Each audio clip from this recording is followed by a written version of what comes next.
This is a problem. Just one more piece. Okay.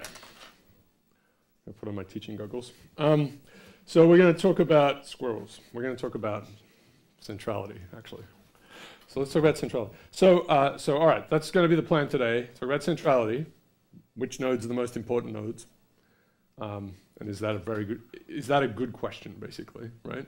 Is something we need to think about. But we're drawn to it because we are humans and we like to tell stories and we think about individuals because we are individuals, right? So this is this thing I keep going on about to myself at home, to the wall.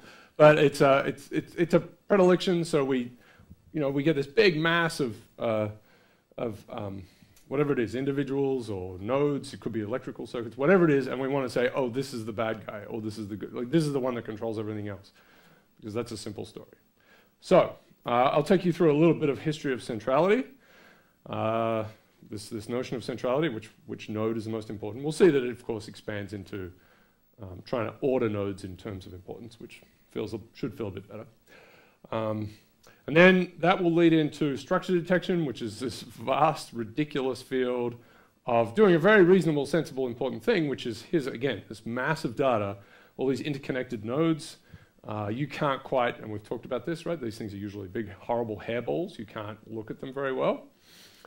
Again, it's something we really want to do. We want to put it on 2 dimensions and look at our network. So the first, there are first attempts to do that end up with a big scramble. So there are various ways, and we won't go into these, there are various ways of trying to lay things out just in a very straightforward way, right? And some of you have talked about this, right? You can put in sort of physical mechanisms, just ad hoc things to put on top so that some nodes are being pushed apart by springs or something like this, and it pushes the network around so that maybe you can visualize it, but it's still very messy. So the much better thing to do is to see if there's really any big structure, right? So it may be that there are 4 big sub-networks in this mess, and then within each one there are a couple and so on. So what kind of algorithms will do the right thing there? You feed in the network and it says, oh, you really should put this group over here and this group over here and this group over here, and give them different colors or whatever you want, right? We'll try to get to a harder problem, which is that links might have different flavors, and we've talked about this with small world networks.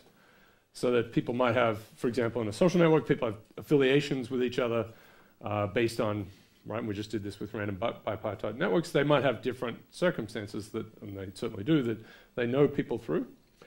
So there are different colors to the links, if you like, right? This is a sporting affiliation. This is a work-based one. This is a where you live kind of affiliation. So given that that's disappeared, right? You just have the network being observed. You're the NSA, and you're just tracking phone calls, right? You can't see why these people know each other because you're doing the right thing. You've anonymized everything. Of course, you haven't.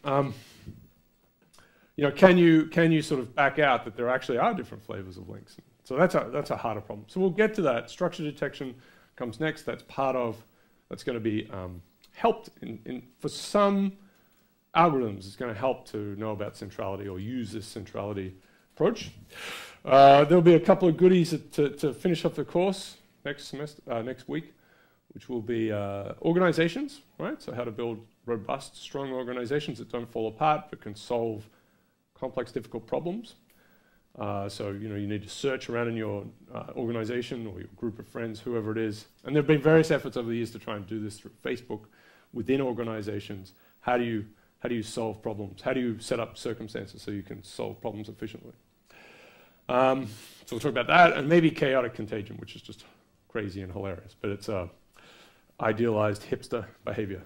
Okay, so all those slides are up, and I should talk. Okay, again, there's always stuff appearing.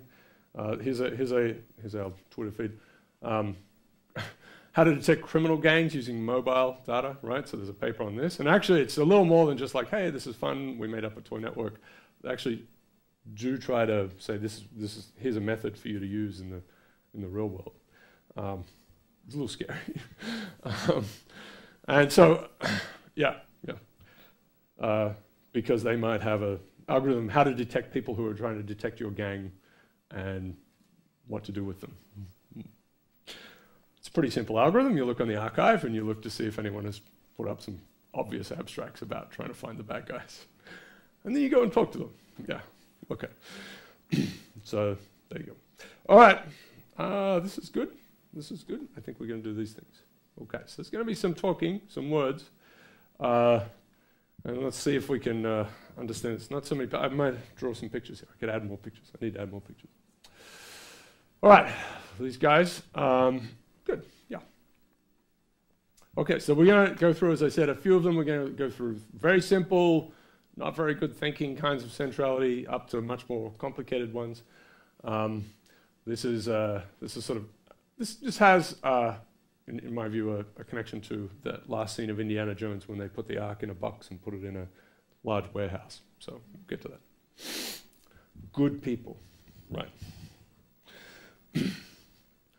All right, so great question.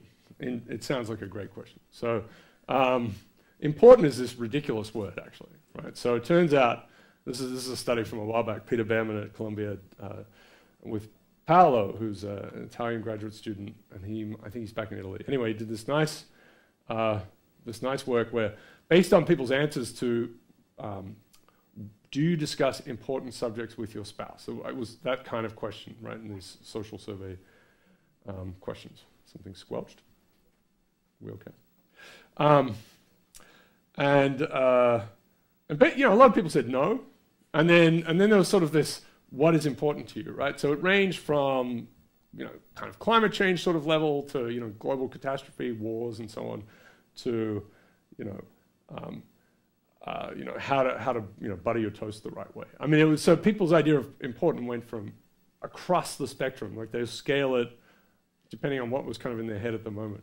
So it's a bit of a, it meant that every time you say, you know, when you know, discussing important matters with someone else, it was just a disaster of a question, because the word important, which should, you know, should work, didn't anyway. So already we have a problem. So, but we'll quantify it, and you can think about the actual measures. So, you know, okay, let's at least put some words around this. This is what we'd want. So if a node is important, it might have to handle, it should be able to handle, it's possible, it might not be this kind of network, but it might be something that handles a lot of traffic, right? So it could be a bridge, for example, in a real transportation. It could be a part of the trunk of the internet, right? So something that's transmitting a lot of information. It could be the, you know, the hub of social life in a high school, although they're pretty resilient structures. Okay, so it could be something that connects two big networks, and we'll kind of come to that as well, right? So these are, you know, people who interpret, or they could be just, again, sort of, you know, telecommunications connections, cables across, you know, lying under the sea that connect continents. You know, kind of the ridiculous thing that we have now, where we try to make a connection between, say, Chicago and New York for the stock exchanges to be as straight line as possible. So it's 12 microseconds instead of 17, because, you know, you're going to win. And we're doing that with Europe and the US, right? Okay, so they're bridges, you know, and if you know, a sawfish comes down and saws it in half, then that's going to be bad, right? You'll have to go through Greenland or something. All right, now it could be a source as well, right? So these nodes could be, you know, they're disseminating. So they might not be just sort of traffic ones that are moving things around, connecting things. They could be, you know, sources, right? So Google is important. So if Google explodes, we're in a lot of trouble, right? That's bad. Our brain doesn't have anything inside it anymore, so we have to, all we know is search on Google for thing. So, you know, if Amazon explodes, then we can't buy our things. So there's a source problem. It's disaster. So it's a source. All right. And of course, people who actually know something that's informative. You know, Wikipedia, right? So that's a helpful thing. Wikipedia is an interesting mixture. I'll talk about it probably again, because I can't help myself. But it's just that, right, it's both a source and a hub of sorts, because it points to other places to go. Right? But it has real content. All right, so how do we do it? How are we going to quantify this thing? We'll go through in different ways, but they're basically ad hoc approaches, and you know, we get to test them out, right? So the proof is in the pudding, as well as in the, you know, in the construction. Is it a reasonable construction? Exciting? Yeah. Okay. Yeah, I mean, it's the sort of thing, you know, you can get your Facebook network out and measure your own centrality, right? What's your... Okay. I mean, I think there probably is, based on this paper that came out the other day, right? So we've had your friends have more friends than you. This is a disaster. This other one was about Google Scholar. So people you know you're connected to on Google Scholar have more citations than you on average. I think was the basic result. It might be true of just every attribute, you know. You know, on average, your friends are wealthier, you know, which, if that's true, then you have this fantastic ratchet set up, right? Because people, on average, are seeing everyone just being a little bit better. They see people below them, but they see more people above them, so they can, you know, just by accident, it's sitting there. All right. Yeah.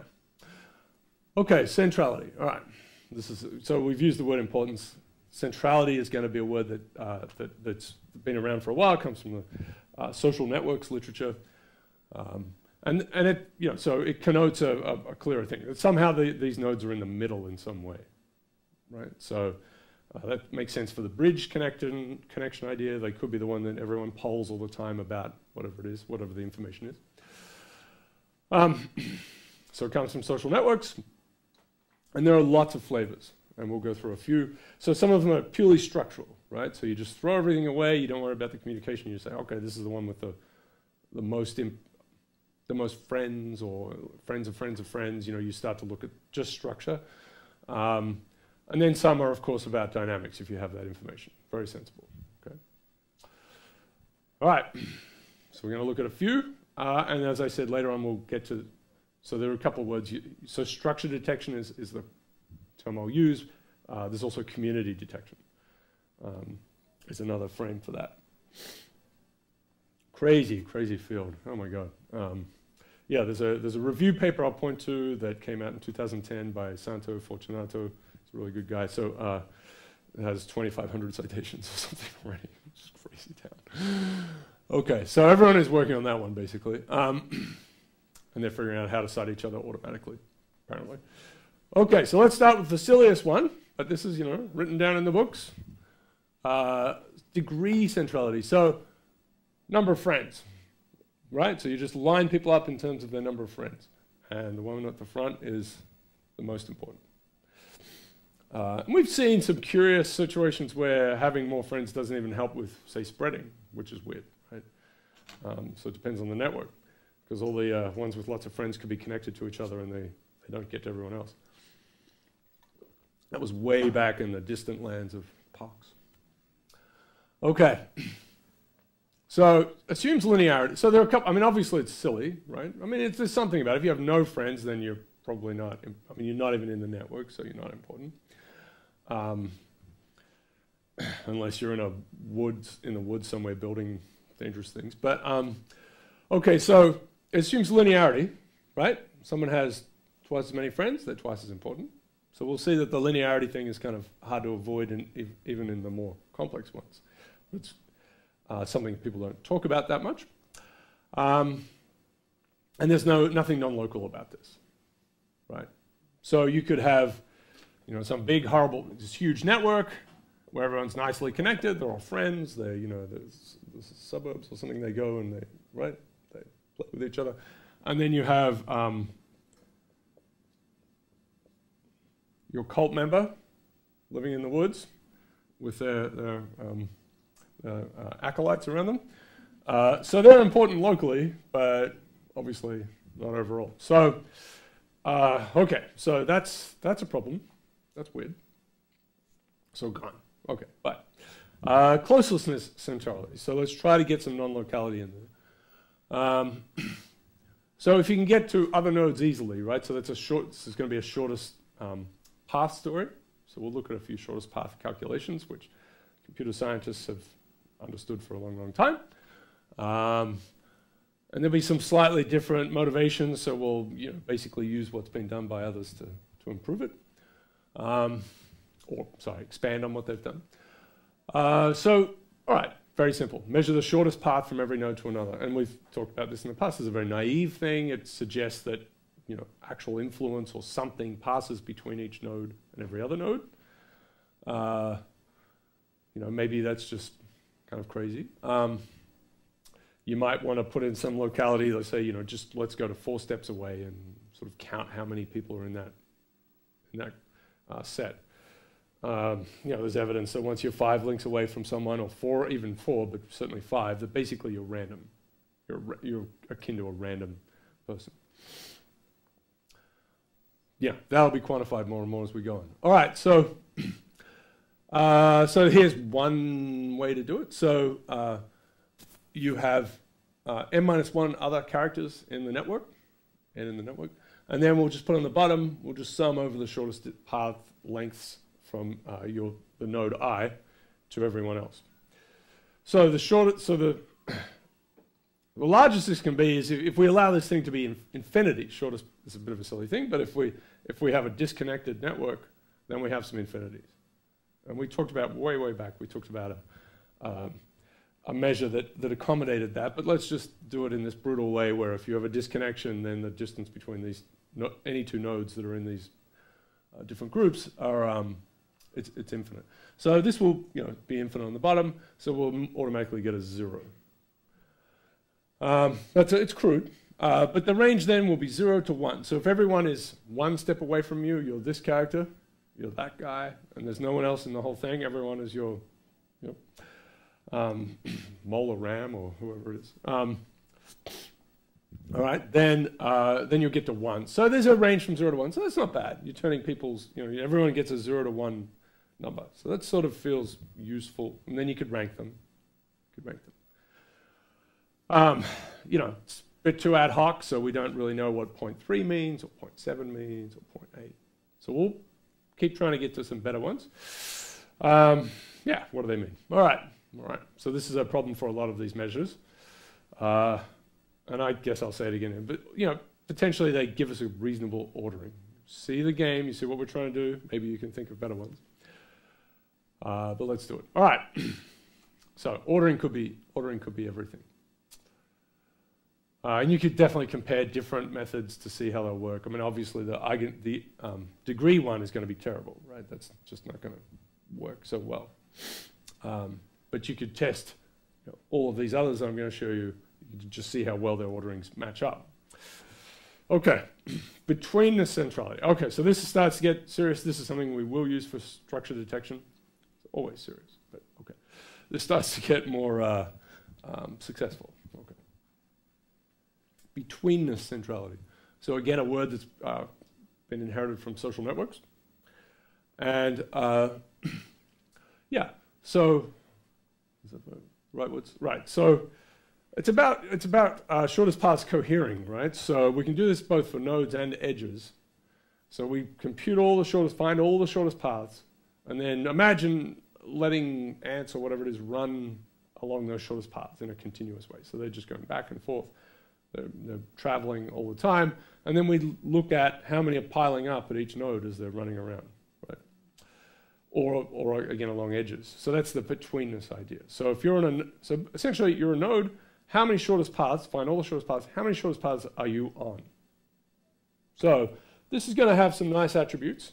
This character in the middle gets a lot of shortest paths from this, right? So if they have k friends in here, there are k choose 2 shortest paths that they're part of, right? You go, boop, boop. Everyone else has 0. If they're all disconnected, if there's a perfect little star, they get 0. And you'll get some good numbers in here depending on how dense this thing is. But certainly a network that looks like this, right? Some big mess, and there are, you can think of parts of the world where there's one team and another team, for various reasons don't like each other. France and Spain, Portugal. Let's say Portugal. No. Okay. England. No. Okay. So see, Australia and New Zealand. You will see Australia. Actually, they like each other. Oh, sure. Yeah, that's all right. Yeah, that's all right. That's all right. It depends on the day. I think it's more about yeah. They'll say funny things. Like every joke that New Zealanders have for Australians is used the other way. You just swap them. Usually involving sheep. Yeah. Which, to be fair, is more accurate for the New Zealanders. But anyway, so Just from a purely statistical, you know. All right. No, they're good. Actually, the New Zealanders are, many famous Australians are actually New Zealanders, which is always amusing. They're sneaky New Zealanders. You know, you don't, it's kind of like the Canadians. Yeah, all the funny people in the US, actually Canadians. Also Pamela Anderson, very complicated. You're like, what? Okay, so, all right, the occasional broadcaster. Yeah, very sneaky, very sneaky. All right, so we've got, say we've got one person in here and they talk, right? They're holding Australia and New Zealand together. They're important, right?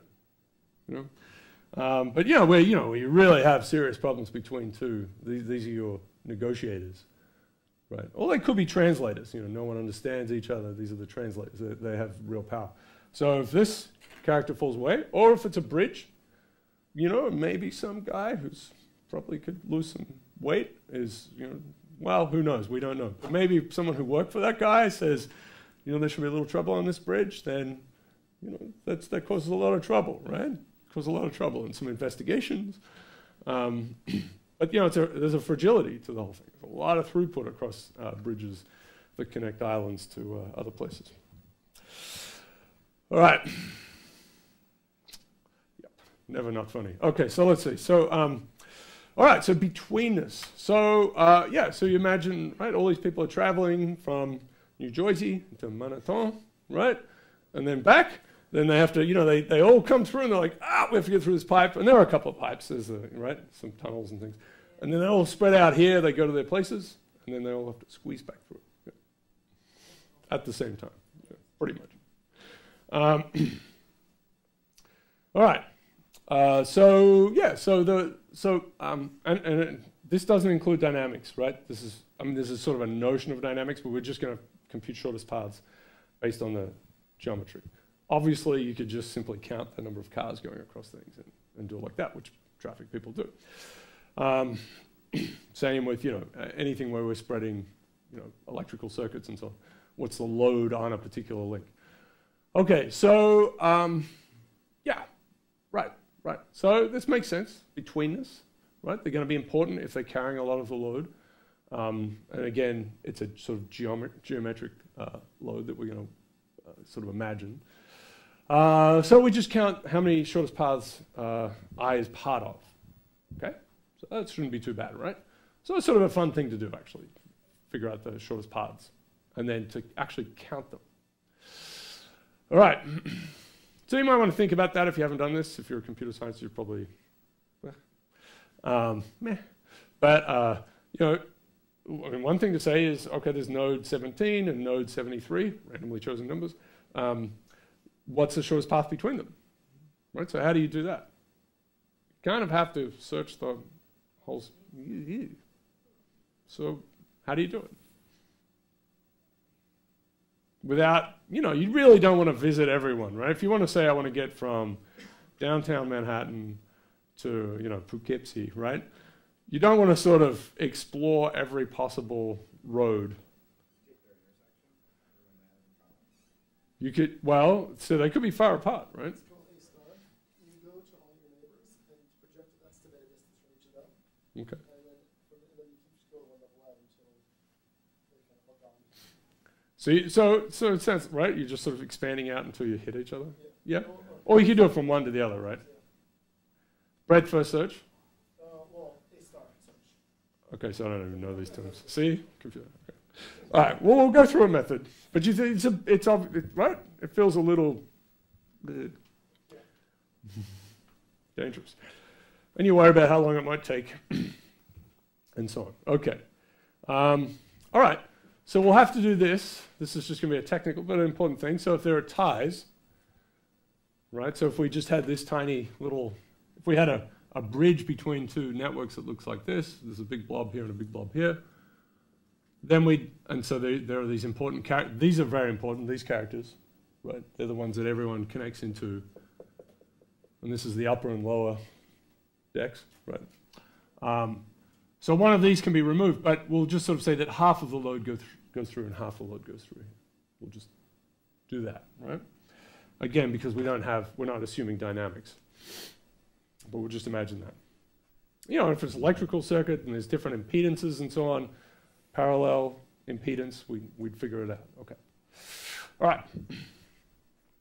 Some weird stuff we'll do later on where we, for structure detection, where we use, we turn the networks into a whole bunch of, all the links into resistors, and then just sort of do crazy things with it, which, you know, is kind of weird. Sort of like you're electrocuting a social network, but yep, you are. And yeah, you put the voltage, you know, you put some voltage here and a sink here, or current in here and take some current out here and see who gets lit up. Yeah, why not, right? 1950s style kind of social science experiment. All right, Milgram would approve. All right, anyway, but we'll show that actually has some, you know, some nice math, and it connects to other kinds of approaches. Okay, so that's a little technical bit, but it's a nice bit. We'll have to think about it. Okay, so we'll give them a betweenness, right? So a node will have this betweenness measure, and we have to compute it in a nice, elegant way. Right, and so you could count it, but we're not going to count any path that ends at I. Right, that's excluded. It's a betweenness, so it lives up to its name. So we have to exclude that in our computation, or we choose to do that.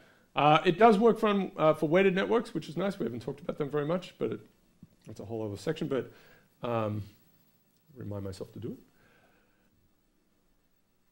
Really, rude little thing.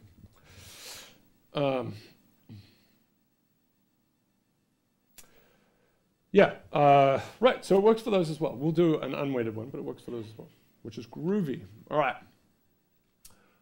Okay. So we've got n nodes. So I said there are not many pictures. Sorry, but we'll have to draw some over here. N nodes, m edges. They could be weighted, but we'll not worry about that too much. I'm just going to give you a few statements here, and we'll go through a calculation to try and just to see how we can get this betweenness measure to work. So there's algorithms going back in time. Wow, this is, let's see. If you excuse me, I will push on this. This is, yeah, so, right, published in 1962. 1959, there's a version of it. So it's when computer science was really what's that? Yeah. It was really computer science. So what is it now? Some people still hanging on to those days. Yeah, okay. Yeah. So, what's that? Well, I mean, now it's, you know, there's so much more to do, but people like to do theoretical work and pretend that they're in 1964. But I'm just saying. Well, there are some fields where the minds have been kind of explored very thoroughly, and there are some people still down there going, where? You know, you told me to keep digging. To their advisor. Okay, so this is slow from what I understand. You know, this n cube. I'll pay you money to agree with me. But okay, good. But it's good if it comes for free, just so we know. Okay, so I can correct it. So that's good or bad? N cube. Well, that's bad. Okay, so that's bad. Oh, really? God, I thought it would be. Oh, that's good. No, there will be a right path. Well, no. See, so we're going to sneaky. So you have to choose the right way yourself, and that is part of the process. Knowing that you should choose for a start, the fact that you are here says something.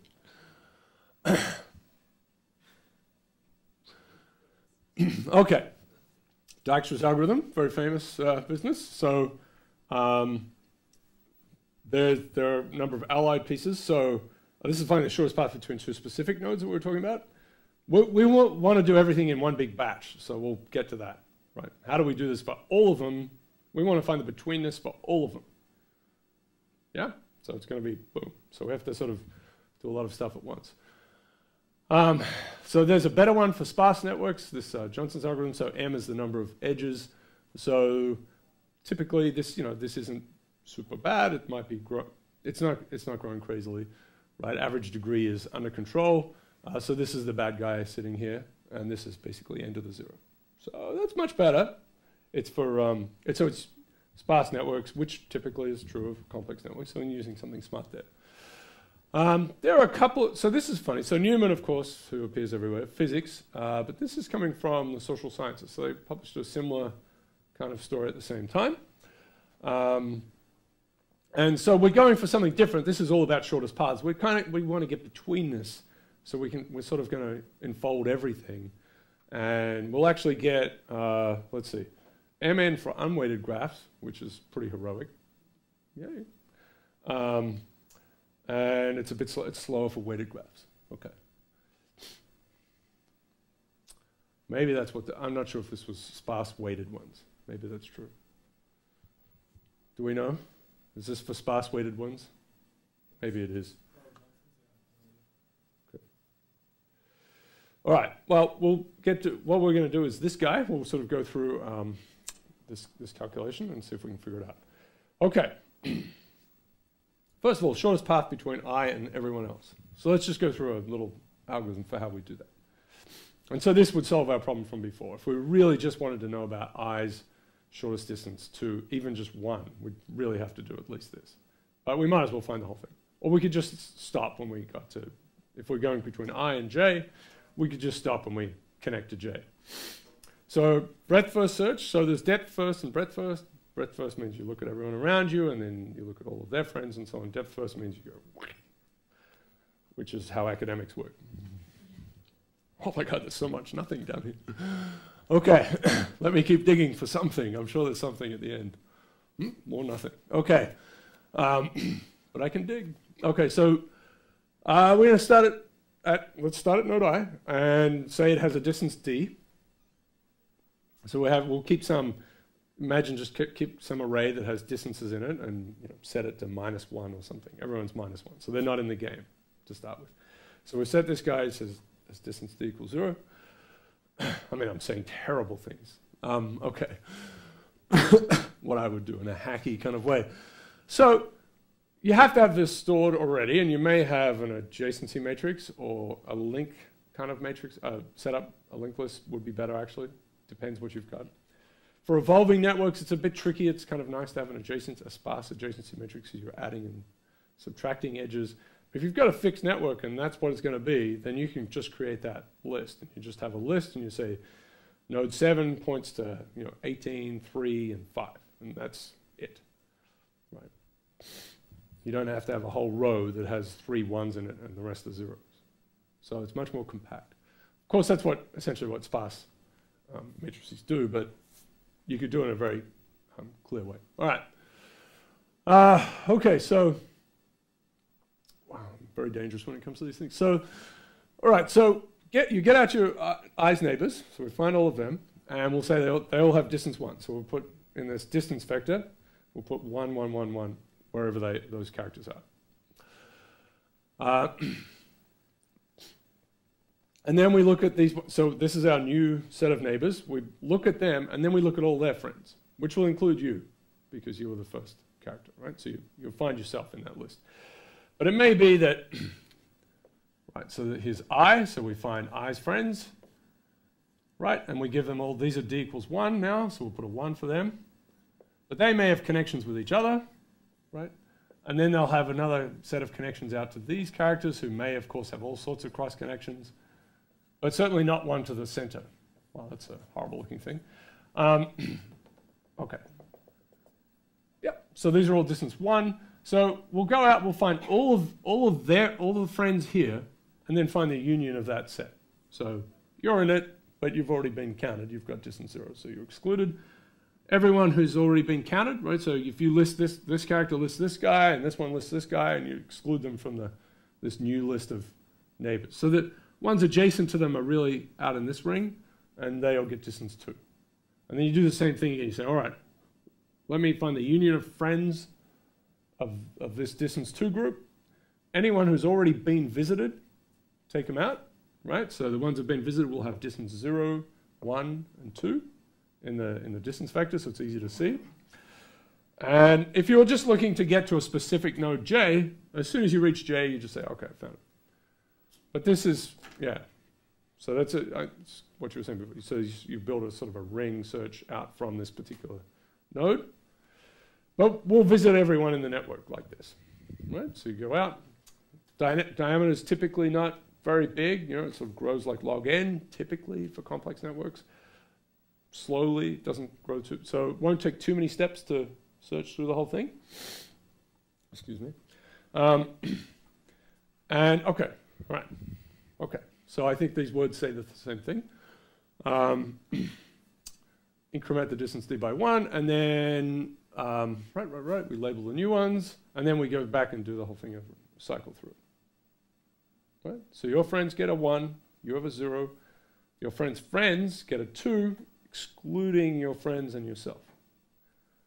And then you've all been, you know, you can mark them as being visited. You can imagine like a little visited vector, but you can fold that into being the distance vector.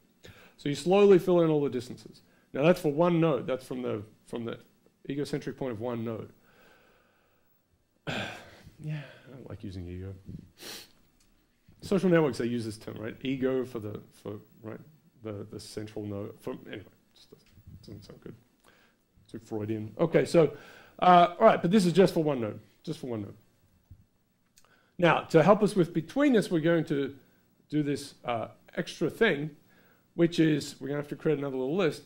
As we've moved out from I, we have to remember, right? So we get to this node J, and say it's at the it's J, you know, it's distance 2.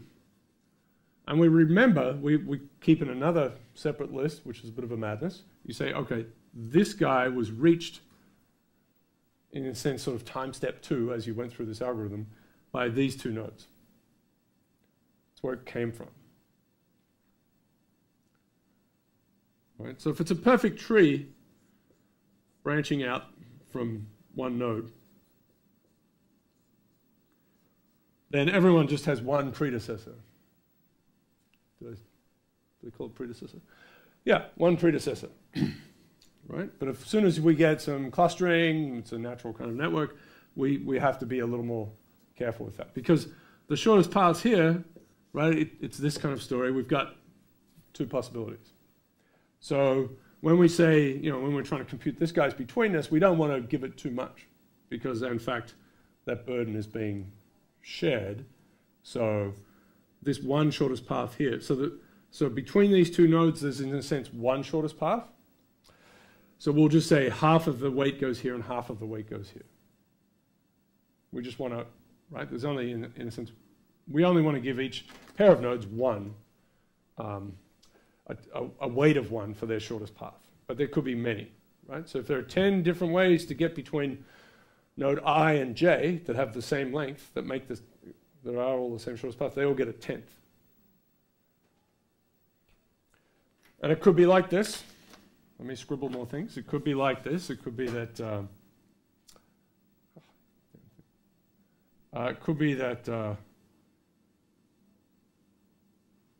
right, so there's a bunch of links, like a bunch of nodes here in a row. And let's say it fans out like this, and then gets to this guy here. This is the whole network. So this is I and J. So there's one shortest path in a sense, but it divides into, so the weight for these guys is a quarter for each one.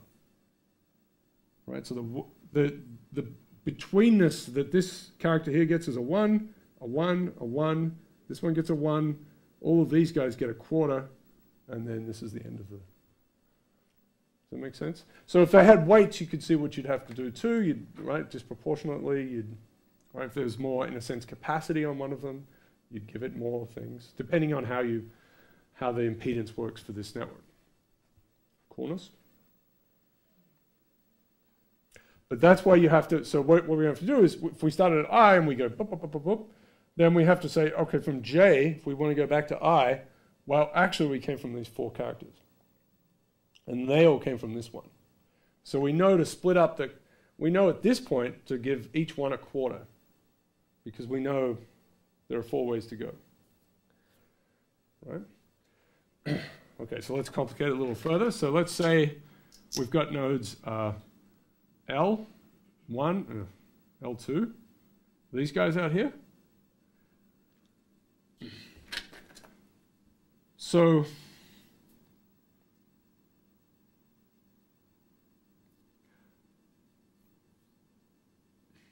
Okay, well, it's going to be the same story, right? It's still going to split. So there's going to be a 1 here and a 1 here. They're both going to split.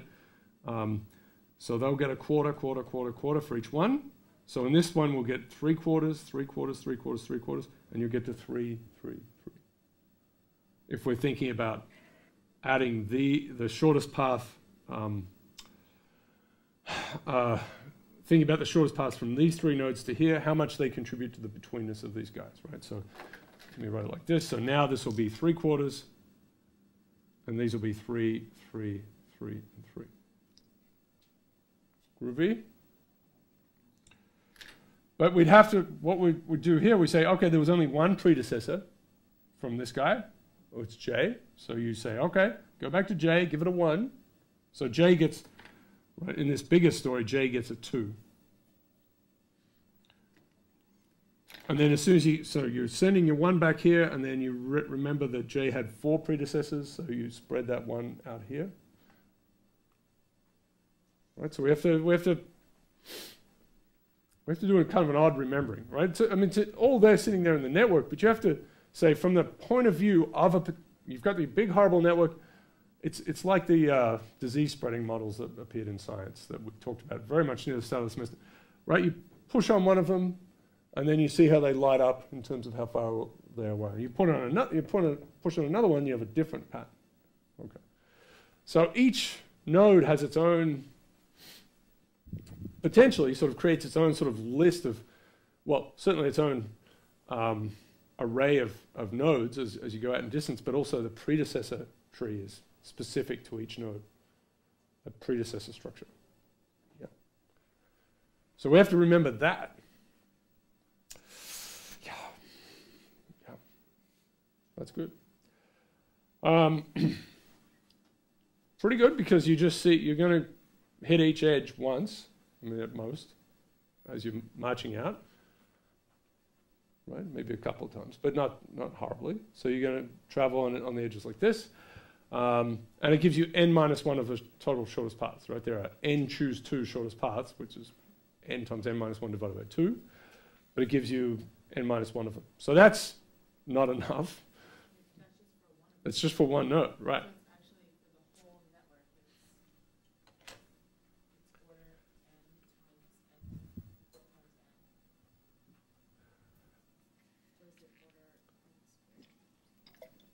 All right, yeah, so this is how long it takes to do this, and then we have to visit all n of them. So you can see where the m times n is going to come from. And weighted networks will make it harder. Because weighted networks, it's not obvious, right? So, you know, it could be that actually one that takes, 17 hops to get to here is the fastest way. So that's the freeway. But it's a longer distance in the network, but the time to get there, in a sense, is lower. I mean, that's one way to think of it.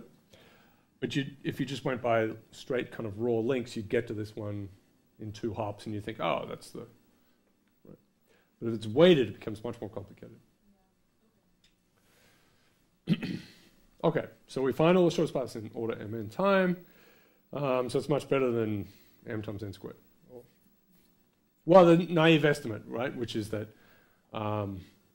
you've got n times n pairs to like n choose 2 pairs where you have to find their shortest paths. And for each pair, you may have to kind of sort through m links to figure out the shortest path between them. So in parallel, you get a whole bunch of stuff. You get n of them for each one. But you do have to visit each node as a starting point. There's no way around that. Right? So starting at I, we get all of the shortest paths from I to wherever, but we don't accidentally pick up the shortest path from node 17 and node 12. But we don't get them for free. So we have to start at each node. All right. Okay, so I've got some schematics. There's some numbers on it. This is from a Newman paper, as usual. Okay, so let's see. So you're coming. So this is a sort of a naive way to. All right, there are 2 different networks here. So here's the start. This is exactly the story over here. So we go out and we find these 2 are at distance 1. These 3 are at distance 2. And this one is at distance 3. So we start with this guy. And we say, okay, it's got a... We have in our list now, we have this one as its predecessor. And we say, let's run back here. There's one shortest path that this is the end of. So as we go back, we're going to say, okay, you're part of a shortest path, so we'll give you a +1. And I'll write this down on the next slides. We'll give you a +1. You're part of one shortest path. We go back here. When we sit here and we say, which one is the predecessor? And it says, just points to this node. This is a more complicated one over here. So, all right, we get to that, and we say, all right, you get a +1. Good chap. And then we say, which one is your predecessor? And it just says no. It says yes to this way. And so we just go back there, and we're back at the start. So in that movement, we've gone +1, +1. And nothing for these, because they're at the ends. Then you'd start at this. You could start at this one next, perhaps, depending on your algorithm. You'd say, okay, again, predecessor, here, +1. Predecessor, here, end. And you'd start at this one, and do the same as this guy. This one would say predecessor, give it a +1, predecessor, and then, of course, you have to get to these two. So they're right at the end. You don't even count them. Right. You know that you're a distance 1, so you shouldn't even worry about those guys. So does that seem okay? Okay. So let's look at this more complicated one. Again, it's not a weighted network. It ends up with uneven weights, but it's not a weighted network. All these links have unit 1 strength, if you like. All right, so again, you find the shortest path. So you march out here, you say, all right, these two are distance 1, and it's not shown on here, but now that's what this is, distance 1. No, that's not right. It's not loaded there. These are really distance 1. This one is distance 2, and so is this one, but now there are 2 ways to get there. And that's what this number is. So there are 2 ways to get to it. Yep. And you'll put a little list next to this guy when you come back, your little breadcrumbs, right, and say, okay, you've got to go back this way. Because you come to this fork in the road and you're like crazy, you don't know what's going on, and you have to say, no, go back this way, right? Because there's a left-hand turn here as well. It's not even left. Not even wrong. It's like, if you're wandering back here, you're like, your predecessor is here.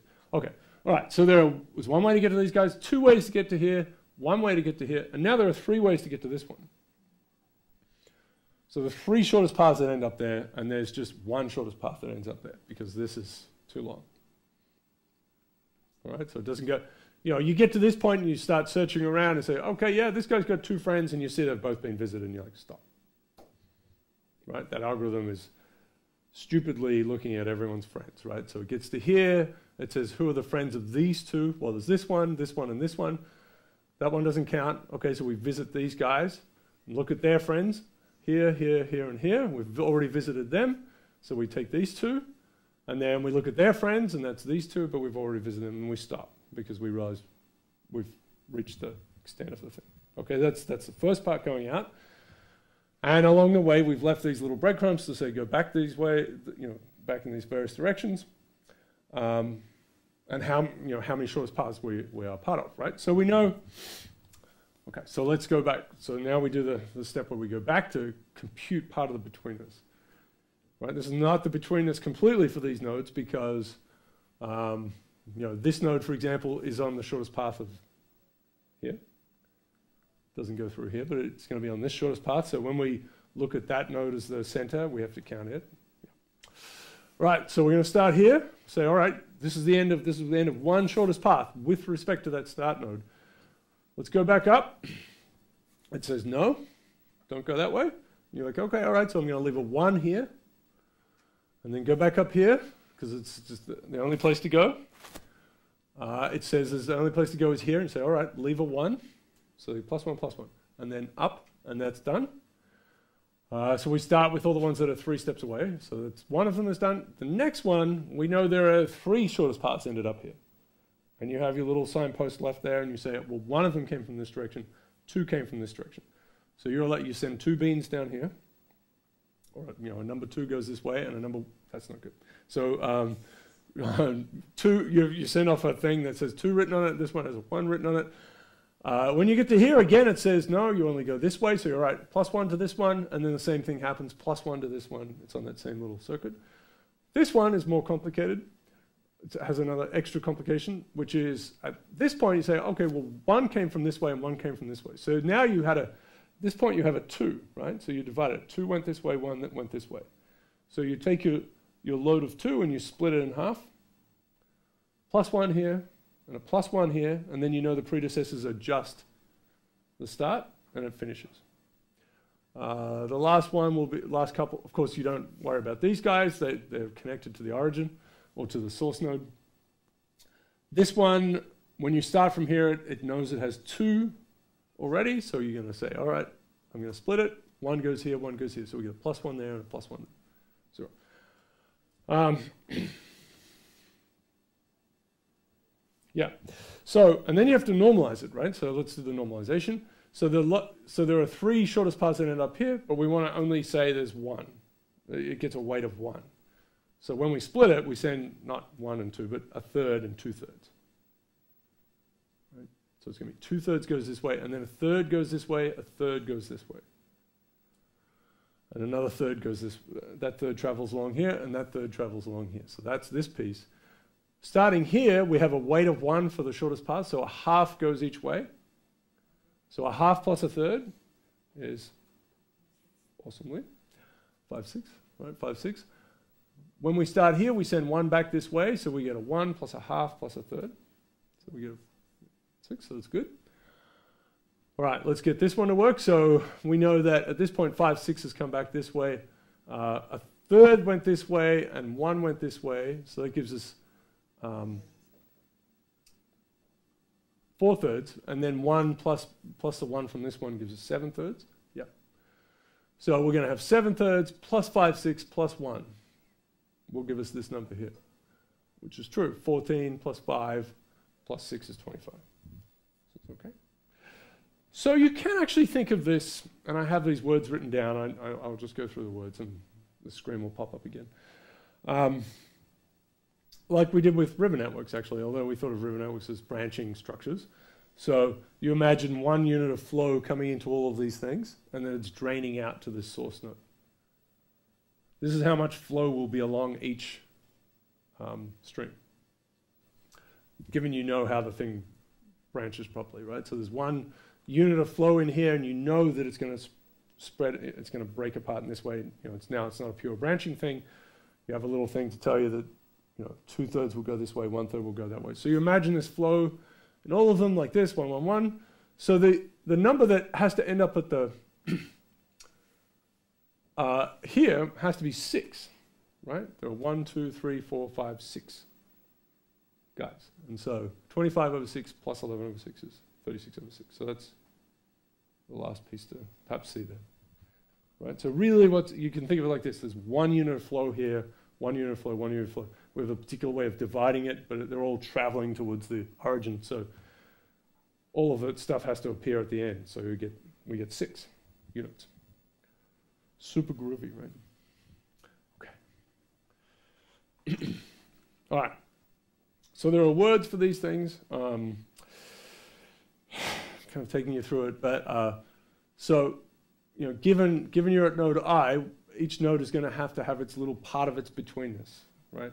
There's a betweenness that contributes to node I from all of them, or a node J from all of them, but you know, we do it with respect to node I to start with. That's the idea. All right. Okay, so we do this shortest path business, breadth first search, record the total number that get there. That becomes our normalization. Move back through the nodes based on their distance. I mean, it doesn't actually matter, but you just start at each node essentially and backtrack to the start. It doesn't really matter. So we travel back just as I showed you. It's good, and you get a bean for each one. It's normalized. Yep. Right, and so whenever there's more than one way to go, then you split it according to the number of short paths coming from the predecessors. The ends don't matter, and then yeah. And then the betweenness, so we do this for every node I, and then if we sum over all I for all of these little counts, these little weights, then we'll get the betweenness for node J. All right, coolness. All right, okay, so that's good. So I sort of talked about a pure tree network. It's going to be the number of nodes that are, Cij will be the number of nodes beyond J, right? So all of these So it's very much like if this was I, and this is J, it's going to be this whole area here. So it feels like this drainage basin thing, right? Okay. This is the drainage basin story. All right. Edge betweenness, do the same thing. Now just look at the edges. Right? We'll imagine the same business, but now just concentrate on what's happening at the edges. So you can do it all at once. It's fine. You know, they should be allied with each other. So computation time grows quite slowly, right? So this is coolness. It's pretty good. Yeah. Harder again if they're weighted, but that's all right. We can live with that. N cubed is bad. N to the fourth is bad, right? Matrix inversion, bad plan. All right, so we saw this guy. All right, so good? That's good? Yeah. All right. Okay. Let's do some more. So we got 2 more to cover. Super duper. Eigenvalue centrality. All right, so this has been around for a long time. It leads into the hubs and authorities thing, which is super, super cool. And that's the Indiana Jones business. All right, so, yeah. Indy. We called the dog Indiana. Okay, right. Okay, so important nodes have important friends. That's the idea, right? And let's just ridiculously say we have a real number that represents importance. It's not even a vector, it's just one number. So, you know, fair enough, all right, so the idea is that your importance depends on your neighbor's importance. Cool people are near cool people. It's a very biased idea, I suppose, but let's see. So it's recursive, right? So if you're super cool and your friends are super cool, then their friends should be super cool as well. You know, so there has to be some correlations in the structure. So there's a recursiveness to it. This has everything to do with Google, actually, right? But that's fun. So the most ridiculous thing you can imagine, apart from this bit I've just showed you, is that there's a linear combination. So the coolness of your friends, or the importance of your friends, you just add them up with in fact, you just use the fact that you're connected to them. You could have weights. This could be a weighted adjacency matrix, right? So AJI means J has a directed edge to I. Right, so we'll frame it like this. So if node J points to node I, then that importance is connected to them, right? So important people look at important people. Yeah. So it could be, definitely could be weighted. And the silliest thing will be just ones and zeros. There's some constant of proportionality. Let's imagine that is independent of the node, right? So people don't have a special, they don't vary in the way they sum up the importance of others with respect to themselves. There surely should be a nonlinear thing. But this is what's going on. It's never said, but this is exactly what's going on. Like I found when I wrote these slides, I'm like, okay, I have to, this is the truth, people. All right, so, constant proportionality is independent of I. So, all right, we love these things. It's a linear algebra moment, right? So if we make this into, we think about the vector here, right? This is X is your importance vector. AJI, well, that is the transpose of the adjacency matrix. Yes. So whatever that little beast is, we have the A transpose X. So it's what kind of equation is this? Thing equals blob times thing. Yeah, that's right. So, right? So matrix times a vector equals the same guy, right? So, and there's sort of, right? This is our lambda sitting here. So nice. So you can see what happened is and look, it's fine. This has been around for a long time, but it's like, we could do this, let's do it. And then we'll harness the dark evil power of linear algebra to figure out who's the most important country in the world. But we'll kind of forget about this. because we're saying eigenvalues and eigenvectors, it must be real, right? Does it? I mean, this is a huge problem. When you turn things into equations, which you really can for things like fluid dynamics and quantum mechanics and so on, that's all good. But if you turn, you know, like economic systems into equations, it makes them feel so much more right. Even if it's just a bunch of madness. All right, so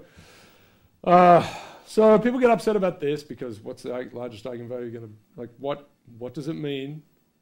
We're going to pull out a very nice theorem to play with, also enjoyable, which again suggests we're on the right path here, but not true. So people get upset about that. There's a reference for you. Of course, we've just forgotten that we're making up madness already, but yeah.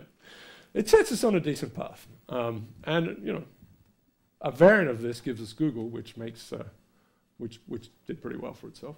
All right, so not bad. Okay, so we want to solve this, and we'll sort of pretend that C is, 1 over C is the eigenvalue, and, right? But this just has to be, you know, this is our game now. Okay. Of course, which eigenvalue? Do we take the most ridiculous, the smallest one, the biggest one? We probably should take the biggest one, right? Because if you just keep applying this matrix, that should, right, there's the power method, that's the one that's going to grow. So that should be, right? That sort of feels right, a little bit slippery. So we'd like these things. What a unique solution. We'd like that to be real because, you know, it's all madness already, but if it was complex, oh my God. There's some sort of like rotating structure in this importance matrix vector thing. Feels like a Stephen Colbert statement. Okay. Infernal soup of madness. Okay, so that would be good if they were kind of non-negative, but I guess they could be negative. That could be, and real would be good too. But yeah, they need to be real because you can't, it's going to be tough to order them. You could order them by magnitude. Sure, okay, why not? Why not? Actually, why not? But if they're non-negative, that would sort of feel okay. You don't want anyone to have a -4 for importance, whatever that is. It just feels better if that's true. This would be terrific if this meant something. Okay, we want the values to actually mean something. So these are individual entries, of course, in this eigenvector that we choose to be awesome. I mean, it's surprising what comes out of some of these eigenvectors. In some of the community detection stuff, I'll show you that it is surprising. Okay, so again, maybe it's the ordering. Maybe it's at least the ordering. Right, so we could do this over and over. We could say, all right, let's measure these. Here, show me your 20 favorite centrality measures, and let's see how well they go against each other. And if they're all, you know, they're all Barney bananas, but if they all kind of give you similar things, you're like, it's not so bad. I mean, we certainly do it with weather prediction, right? We just throw a bunch of models together and say the hurricane is going that way because it's what we do with voting now, the Nate Silver story. Total madness. All right. All right. Lambda equal to 1 is kind of good because you sort of don't want importance to, like if it's greater than 1, it would kind of, and you repeated this little operation, you sort of just explode. It could describe high school, I don't know. If it's less than 1, that would sort of evaporate. That would be kind of sad. If there's any sense to, you know, repeating this operation, you know, A transpose to the n. Yeah, and you want this to be true, right? You don't, if you mess around with this linear assumption, again, you don't want the order at least to change like that. That's going to help. Okay, so this is probably too much, probably too much, probably too much, probably too much. But we can get these. Okay, so we're going to look for a theorem. Now we're just looking for theorems. We're going to smack some mathematicians around. Just because that's fun. And then we go and ask another mathematician. And then we go and smack that first one around again on the way out. Bullying is not allowed, but mathematicians, you know. Okay, so they kind of expect it. All right, so weird. All right, so we can get those guys, which is pretty cool. It's like, thank you, yes. And it's the Perron-Frobenius one, right? So here's the whole business. If it has non-negative entries, so that seems reasonable, the weights between these characters. And we have to be a little careful, because it means no zeros in there as well. But there are going to be a bunch of zeros in our real networks. But let's at least talk about this. So it's going to have a real eigenvalue. We can actually choose a basis vector for this guy. It's going to be a 1D eigenspace, and it will be the case that all of them have the same sign. All of the entries have the same sign. So we can, of course, you can always choose an eigenvector to have any, make any multiple of it. But we can flip it and normalize it so that the sum, the sum of the squares equals 1, and the entries are all positive. We can actually choose that. We can talk about how this eigenvalue has some bounds on it, so it's not out of control, but it's not necessarily equal to 1. And then a nice feature is all the other eigenvectors have one or more entries are going to be negative. So that's a little, we can say, oh, that's not really real. We can kind of exclude them. Can do other things. It's a pretty good matrix. It's not so bad for symmetric matrices, which are the best kind of matrices, right? Right? It's true. Inside meta matrices are really a symmetric matrix. Yeah, the best ones have one hiding inside. All right, Gill strength. This is what Gill strength. Yeah. I'm a devout follower of the strength. Okay, so you can do it for symmetric matrices. You can totally have fun. There's some links for you to play on the, if you want a little recreational linear algebra later on, matrixology. If they're strictly positive or even just non-negative, you can do this as well. So, okay. So that's a pretty big thing to pull out. You can do it. So that's not bad. There is an issue, and this is totally fine. You need to have the network connected so that there are no separate components. And if there are separate components, then you just treat them one at a time. Right? So it's a very reasonable assumption. We're looking at something that actually is, there are no isolated pieces. Okay. We can do it one component at a time if you have to. So if it's irreducible, this is this nice term here, then we have the largest eigenvalues, eigenvector. Right, strictly non-negative entries. We're pretty excited about that. Yeah, ergodicity, we have to, it's okay. Talk about primitive graphs and matrices. All right, so that's all very good. So that's not bad. That means that, and you'll see this done. You'll see it done in black boxes and packages that deal with networks. You feed your network in, and it gives you stuff. Like it will give you eigenvalue centrality. And that's what this is, which sounds super good. Then you put in your paper and you say, these are the most important ones, and you publish it, and everyone says, sure. All right. Coolness, let's finish with this. Hubs and authorities. Okay.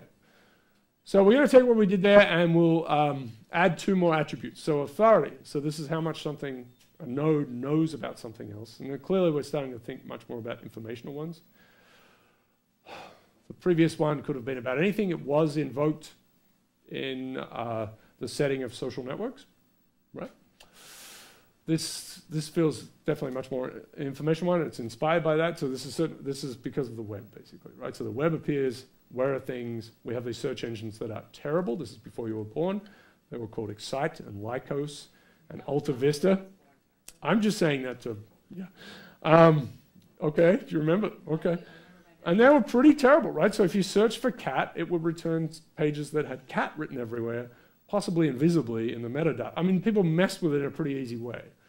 And you got this disgusting array of things, and you're like, ah. And then Google appeared, and I can remember a friend of mine coming in from the next room, guy originally from Hay, actually, and which is a place in Australia, Hay. He comes in and says, try this, and so we go, boop. And it's a tiny little thing, there's no junk on it, and it just found exactly what you wanted. And that's why they have, I'm feeling lucky, because it worked. Everything you searched for back in the day worked fantastically because it was based on human, on meaningful stuff that humans have done, creating these links, and it worked. It's become, of course, less great because humans are smart, pretty smart, and they started to make all these horrible little link, networks, and because they're trying to game Google. But it was harder. It's better than running fish a million times in your metadata. Thank you so much, people. All right, so authority. So this is where we're going. So authority, how much the site actually knows about cats. And then hubness, which is how much this site can point to other sites that know about cats. So Wikipedia is sort of they're good, like generally. You know, there are lots of different pages, and some need to, you know, get cleaned up and so on. But a good Wikipedia page will tell you something about it, pretty clear way, and then point to some references, right? So that's a good example. So we'll call this hubness, pointing, or hubtasticness, hubbishness, hubosity. Okay, so how well it knows that, so we've got two things now. So John Kleinberg, I mentioned it before, who's at Cornell, MacArthur genius, just general genius. Really nice guy. So he did this at IBM, as I understand it, and they said that's terrific. Let's put it in a box. Maybe we can license it to someone. You know, who's working on this? Good people. Okay. And then there was this thing called Google that started, you know, a year later. All right.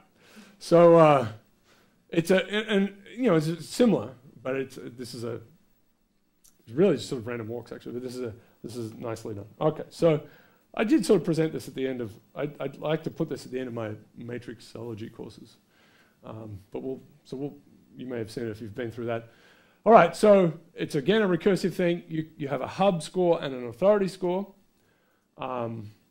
Again, this idea that good hubs point to good authorities, and good authorities are pointed to by good hubs, so they should have good scores. So it's known as the HITS algorithm, and that's used, we'll see this used in some of the structure detection stuff, hyperlink, induced topics search, and it's pretty cool. Okay, so each node is going to have two scores, so we had XI was just coolness before, now it's going to have a flavor, which is authority, hubtasticness, it's going to be Y sub I. Hubosity, you want that one? Okay. Oh no, hubbishness. So we're going to connect the scores. So it's going to have a similar thing. So, right, so good authority is linked to by good hubs. So this should be true. So XI, so its authority should go up as a function of the hubtasticness of the others around them. And we'll just use straight weights. There's sort of a proportional to here. Right, so again, J points to I. So another good thing is that hubs point to good authorities. So your hub score should go up if you point to authorities. So this is pointing to authorities. This is being pointed to by hubs. JI, IJ. Okay, so that's an A transpose. This is an A. So linearity, we'll do the same things we did before. X is proportional to A transpose Y. Y is proportional to A times X. And so then we can just stick this guy in here, and we get X is proportional to A transpose AX, or AA transpose for Y. Which is what? Okay, let's say we have this madness. This is what I just said, right? So X is going to be A transpose A or AA transpose, which is what happens when you try to do what? What is this? It works for rectangular matrices, which is sort of like, oh my God. Is it? It is! Yes! That's crazy. SVD. I tried to block that from my mom. What? You're getting a t-shirt. All right, so singular value decomposition, magic stuff, right? How you break things down, really good.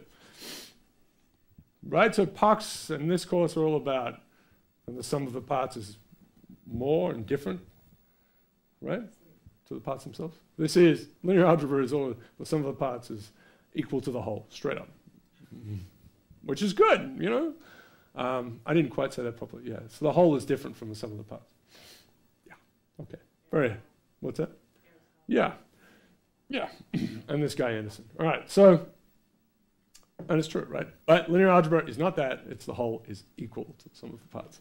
And that's cool. Orchestras, all sorts of things. Okay. Okay, so we can do this. It's symmetric, semi-positive definite, so we have all sorts of good things. We get an orthogonal basis out for its eigenvectors, just terrific, right? And we pull out our Perron-Frobenius theorem and start hitting the matrix with it. So the linear thing is cool, right? It makes all things good. And we get a nice solvable system. Yeah, I mean, I haven't seen, I'm sure someone's done this, but you know, you have this thing. I mean, obviously it works pretty well. It did work pretty well for Google. Functionally, it worked well, right? the pages that came up at the top made people happy, and that turned into money, lots of money, and not doing evil. But, you know, we could try this in other realms, and I'm sure someone has in the bazillion papers that have been published, and I feel silly saying it. But anyway, it's a nice functional thing. So super cool, that's centrality. We're going to, and there are obviously more ways to do it, but we went up through the ladder of awesomeness. And we will use some of these measures to try and figure out what the big pattern of networks is. And that's a great problem, very rich problem. That's all happening on Thursday. So cool. Thursday's the Double the dubster. And then the last one is the next week.